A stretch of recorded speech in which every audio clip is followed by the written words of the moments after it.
Voces por una causa, el podcast de Entre Culturas con Julia Navarro. Bienvenidos una semana más a Voces por una causa, el podcast semanal de Entre Culturas en el que nos vamos a acercar a sus proyectos y a esa labor incansable que realizan por hacer de este mundo pues un lugar mejor, un lugar más justo, un lugar más solidario. Y como les contaba la semana pasada, pues vamos a charlar con las personas que participan desde tantos rincones del planeta en los proyectos de Entre Culturas. Nos van a contar todos ellos una historia y vamos a empezar lógicamente pues con algunos de los protagonistas del equipo de Entre Culturas para intentar comprender pues mejor la realidad de las causas por las que trabajan. Y en este episodio pues hoy me acompaña una persona que seguro que muchos de ustedes ya, los que siguen a Entre Culturas, le conocen. Ramón Almansa es el director ejecutivo de Entre Culturas y nos va a hablar de los orígenes de Entre Culturas, de su dedicación a la labor de la educación. Y antes les voy a contar yo algunas cosas de Ramón. Les diré que es padre de 4 hijos, que es ingeniero de montes y que lleva toda su vida apasionado con el reto de la educación, de llevar a la educación pues, a todos aquellos rincones a los que si no fuera por Entre Culturas, pues a lo mejor los niños y las niñas no tendrían esa posibilidad de recibir una educación ni siquiera iba a decir una educación mejor, simplemente una educación.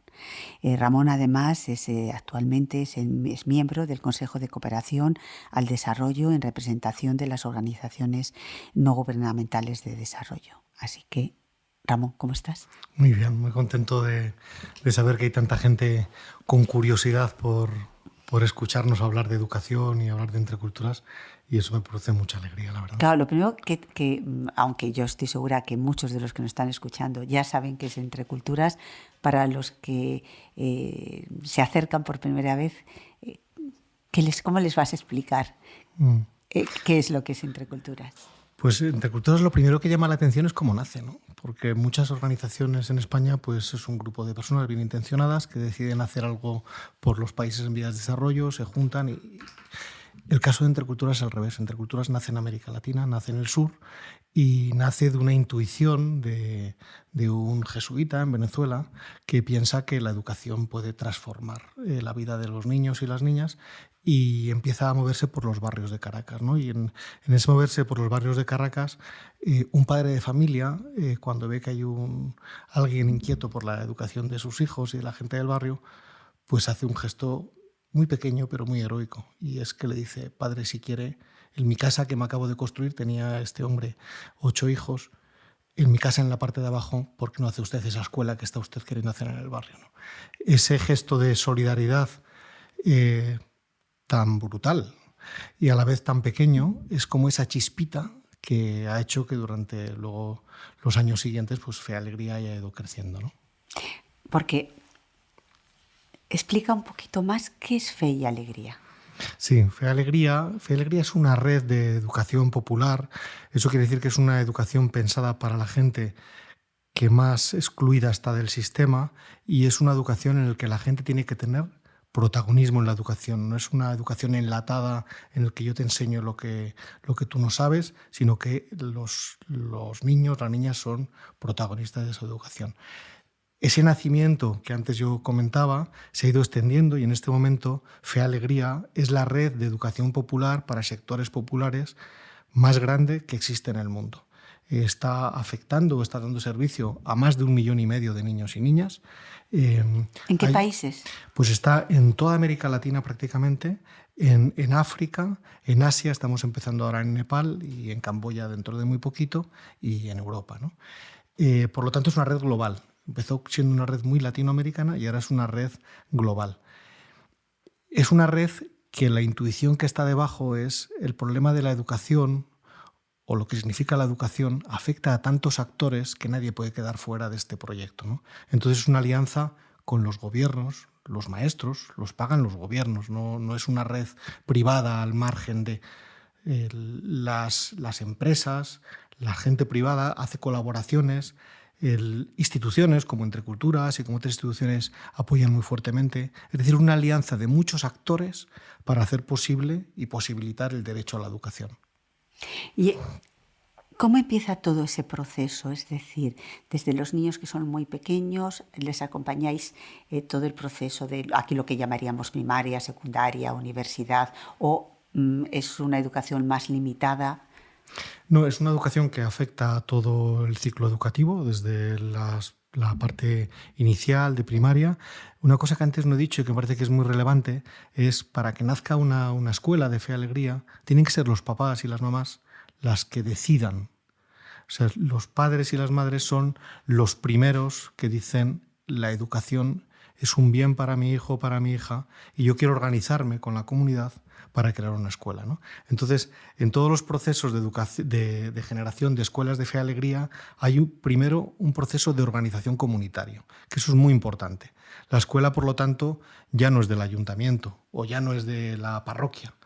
La escuela es nuestra, es de los papás y de las mamás que están comprometidos con la educación de sus hijos. Y es una escuela que empieza muchas veces teniendo 2 o 3 salones para los más pequeños, que va creciendo muchas veces, y ese, por ejemplo, es en el proceso que hemos vivido más recientemente en Haití, que es una fe y alegría muy joven. En ese proceso va creciendo y las escuelas, muchas veces con autoconstrucción, son los propios papás los que ayudan a construir las aulas, van aumentando y, bueno, tenemos educación, por supuesto, preescolar, primaria, secundaria, y en algunos países tenemos educación universitaria de grado medio, ¿no? Luego también nosotros tenemos en Fe Alegría y en Entre Culturas hay un principio que es muy de la Agenda 2030 y es que nadie quede atrás y que intentemos llegar donde no llegan otros. Fe Alegría tiene un lema. ¿Y cómo lo hacéis? Sí, Fe Alegría tiene un lema muy bonito que se dice empieza donde acaba el asfalto, donde ya muchas veces la oferta pública no está llegando, donde los gobiernos no tienen, hay una tensión de decir a los que más sufren, a los más marginados, es a los que hay que dar más oportunidades, ¿no? Sí, pero cuéntame cómo lo hacéis. Bueno, ahí hay... Porque eso me parece un reto realmente es un reto y tiene complicadísimo. un punto de milagro. Pero ¿cuál es el secreto? La implicación de la comunidad. Es decir, no es que vaya un actor externo a decir y aquí haré una escuela, sino que las comunidades dicen aquí tenemos que hacer una escuela. Y empiezan a buscar y es Fe y Alegría y empezamos a hablar con la municipalidad y con el ministerio y con la cooperación internacional. Y entonces nosotros, por ejemplo, en Entre Culturas hacemos muchísima incidencia política. Y hacemos incidencia diciendo hay que hacer en la cooperación internacional, luego hablaré un poco a lo mejor de eso si tenemos oportunidad, claro. En la cooperación internacional uno de los focos de inversión de lo que llamamos la ayuda oficial al desarrollo ha de ser la educación y al menos el 8% debe ser dedicada a educación básica. Bueno, eso al final lo que vamos haciendo es vamos drenando recursos o diciendo que hay que drenar recursos económicos y esfuerzos también técnicos y personales para que la educación sea una prioridad en la cooperación española y también en las agendas de los presupuestos de cada una de las naciones. Y por eso decimos también... Pero estamos todavía lejos de eso, de conseguir eso, de que la educación sea esa prioridad. Estamos lejos, pero yo es que estoy profundamente esperanzado de que lo vamos a conseguir. Estamos lejos, pero como estamos en el buen camino, será cuestión de tiempo. Pero lo vamos a conseguir, ¿no? Yo creo que eso lo hemos visto en América Latina. En América Latina, cuando yo empecé a trabajar en Entre Culturas, las tasas de desescolarización eran mucho más altas. Ahora son muy bajas. Ahora el problema que tenemos en América Latina es la calidad educativa, muy importante. ¿Y qué pasa, Ramón, con esos niños que tienen necesidades especiales? Porque la educación está muy bien, llega a niños que pueden tener condiciones socioeconómicas complicadas, pero a veces hay un elemento más de marginación, que son los niños que tienen algún tipo de discapacidad. ¿Qué hace en este caso Fe Alegría o qué hace Entre Culturas por esos niños? Perfecto. No, claro, nosotros muchas veces cuando hablamos de que tenemos que ir a las fronteras, no solamente son las fronteras geográficas, tenemos que ir también a las fronteras educativas y a las fronteras de marginación social.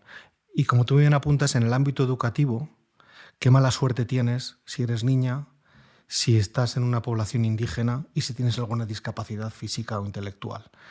Con esos factores tu vulnerabilidad es altísima. Y entonces ahí tenemos que, instituciones como Entre Culturas, tener un elemento preferencial de atención a estos niños y a estas niñas, ¿no?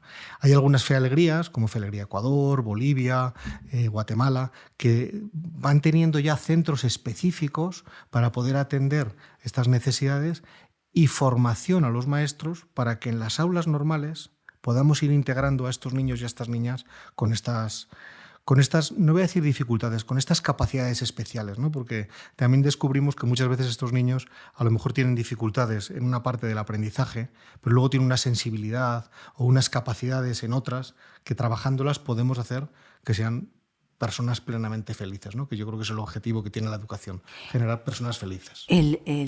Para las niñas el acceso a la educación sigue siendo en muchos lugares, siguen encontrando muchos hándicaps, muchos inconvenientes, ¿no? ¿Cómo lográis solventar esos problemas que seguro que os encontráis para convencer a veces a las propias comunidades de que las niñas no solamente tienen que recibir una educación básica, sino que tienen que seguir avanzando, que tienen que poder llegar a la universidad si es posible, si así lo desean? Es decir, sí, esa discriminación por ser niña sigue existiendo en muchísimos países. En muchísimos países, y además en muchos hay una proyección cultural de, bueno, cuando esta niña ya tiene los 14, los 15 años, ya tenemos que pensar en que forme una familia, de que sea una madre, de qué tal, y el proceso educativo y el proceso de desarrollo de esa niña, de esa mujer en el futuro, queda truncado y señalado de por vida, ¿no? ¿Y qué hacéis vosotros? Nosotros tenemos un programa precioso, muy querido, que yo animo a la gente que nos esté escuchando aquí en la página La Luz de las Niñas. Ese es el programa que a mí me encanta. Claro, es que ese programa nadie puede conocerle y quedar ajeno, sí, ¿no? O sea, al final es uno de los que te prende el corazón, sí, y te engancha. En este programa lo que hacemos es, las niñas en la escuela tienen que encontrar un espacio seguro. Porque muchas veces, en muchos contextos, el espacio familiar es el espacio donde esas niñas sufren violaciones, donde se producen matrimonios a edades que son inadmisibles, donde hay mucha violación de derechos fundamentales, ¿no? Entonces, en ese programa hay primero un trabajo de concienciación con las comunidades y con las familias, ¿no? Hay un trabajo también de detectar al interno de las escuelas, de las aulas, cuando una niña puede tener un problema. Yo recuerdo que una hermana, una religiosa en Haití, yo le preguntaba, bueno, pero nuestras maestras tampoco son especialistas, ¿no? Y decían, bueno, nuestras maestras tienen mucha sensibilidad, tienen mucha intuición y les damos mucha formación para que identifiquen que esa niña que no está jugando en el patio, que lleva unos días en clase que está más triste, que no se relaciona bien, eso no es casual. Es probable que esté pasando en el ámbito doméstico algo, ¿no? Entonces hay también un formar a las maestras y a los maestros, pero afortunadamente en nuestra red tenemos muchísimas maestras, en detectar precozmente lo que está pasando. Y luego hacer un acompañamiento a las niñas que están sufriendo algún tipo de abuso o de violación, ¿no? ¿Y cómo podéis intervenir? Bueno, porque es muy complicado, es ¿no? que, claro, yo aquí otro mensaje que yo daría a la gente que nos está escuchando es que las escuelas son muchísimo más que lugares donde se hace un aprendizaje académico, ¿no? Las escuelas donde los niños y las niñas se relacionan, donde aprenden a ser personas, donde aprenden a ser ciudadanos, a ser felices. Y entonces, claro, la escuela, y luego si la escuela ha surgido de un proceso comunitario, la escuela es mucho más que unas paredes. En la escuela ocurren muchas cosas. Y la escuela es un espacio privilegiado para trabajar, por ejemplo, estos procesos de discriminación con las niñas, pero también de educación con los niños que mañana pueden ser los maltratadores de sus esposas, ¿no? Entonces, ¿y los padres? Claro, con los papás hacemos un trabajo muy fuerte y hay en muchas de nuestras escuelas hay lo que es las asociaciones de padres y madres, en el que hay muchísimo trabajo de formación, de que se expresen. Muchos de nuestros papás y de nuestras mamás viven en contextos económicos y sociales realmente muy complejos. Entonces ahí el acompañamiento, la formación a estas familias es clave, ¿no? Y hay una cosa que te quería preguntar y es la pandemia, el COVID. El COVID ha supuesto una gran crisis, sanitaria, social, pues sin precedentes, pero también ha tenido un efecto en la educación. Entonces, me gustaría saber qué habéis hecho desde Entre Culturas para intentar paliar esta situación. Lo primero que hicimos fue poner una linterna muy grande con mucha potencia y hacer ver a la sociedad española, pero también a la administración, al Ministerio de Asuntos Exteriores y también en el ámbito internacional, de que esta crisis sanitaria y social venía acompañada de una crisis educativa sin precedentes. O sea, jamás el mundo había paralizado el sistema educativo globalmente. O sea, hubo un momento que estuvieron cerradas prácticamente todas las escuelas en la mayoría de los países y donde se interrumpió completamente el proceso educativo para muchos niños y muchas niñas. Los que son papás y mamás en España saben que enseguida se empezó a organizar, que sí con internet, que sí tal. En muchos países eso no ocurrió. Entonces el proceso educativo se quedó truncado absolutamente. Entonces, lo primero había que poner luz, había que decir, señores, esta crisis sanitaria que está siendo brutal, dramática, esta crisis económica, ¿no?, que vino, fue la segunda ola, y dijimos, y la tercera ola que viene es la crisis educativa. Eso es muy importante, ¿no?, el poner luz en zonas de sombra, porque parecía que la educación, bueno, pues que se recuperaría, que sería un paréntesis en la vida de muchos niños, ¿no? Claro, ¿qué ha supuesto? Una palabra antes para decir qué ha supuesto la crisis educativa. La crisis educativa ha supuesto que muchos niños se han quedado completamente fuera del sistema y que no van a volver. También ha supuesto que para muchos niños que la parte, digamos, de apoyo alimentario que se hacía en la escuela, para muchos la comida principal la recibían en la escuela, eso se va a dejar de recibir. ¿Qué ha hecho Entre Culturas, no? Para no enrollarme. Sí, es lo que, no, es muy interesante. Para entender las cosas hay que explicarlas. Claro. ¿Qué ha hecho Entre Culturas? Lo primero que hicimos fue garantizar medidas para que el sistema educativo no se quedara completamente interrumpido. Y ahí los maestros y las maestras, en muchos de los contextos donde estamos, en América Latina, ha sido heroico, porque estando en pandemia muy gruesa, donde no sabíamos lo que iba a pasar, y en los lugares donde no había a lo mejor para hacer una educación radial o una educación online, iban con las fichas que habían fotocopiado casa por casa para que los niños pudieran seguir su aprendizaje, ¿no? Hemos también habilitado sistemas de educación mixta, en el que lo presencial, cuando no era posible, fuera sustituido por el online, que muchas veces era a través de WhatsApp. Porque afortunadamente los teléfonos móviles, en muchas casas, por muy sencillas, había un teléfono en el que podíamos apoyar, ¿no?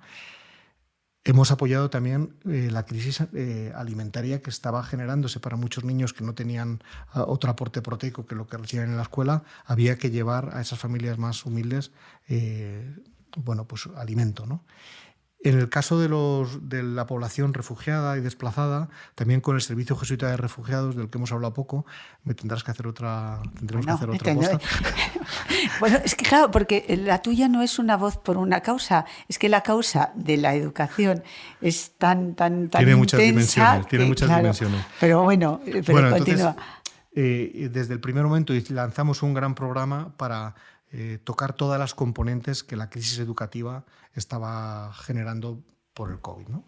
Bueno, y ya terminamos, aunque sea de una forma muy cortita, pero sí me parece importante que digas qué pasaba en los campos de refugiados.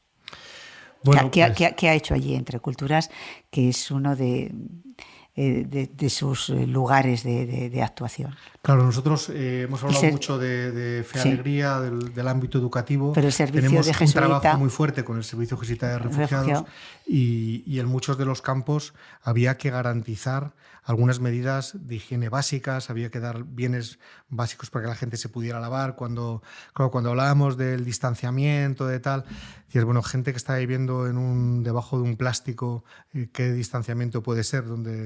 Entonces, y ahí fue como una intervención muy humanitaria de aportar algunos bienes pues, para la higiene básica y aportar alimentos, porque mucha gente, los bienes, digamos que los medios de vida que habían tenido por la crisis no podían ir a vender, no podían. Entonces, bueno, eso también ha sido como otro elemento importante. Y luego en el programa también tuvimos otra componente que era la generación de los ingresos básicos, ¿no? Cómo facilitar para que la población refugiada tuviera algunas posibilidades de algún ingreso durante el tiempo que duró lo que duraba la pandemia más dura, ¿no? del confinamiento.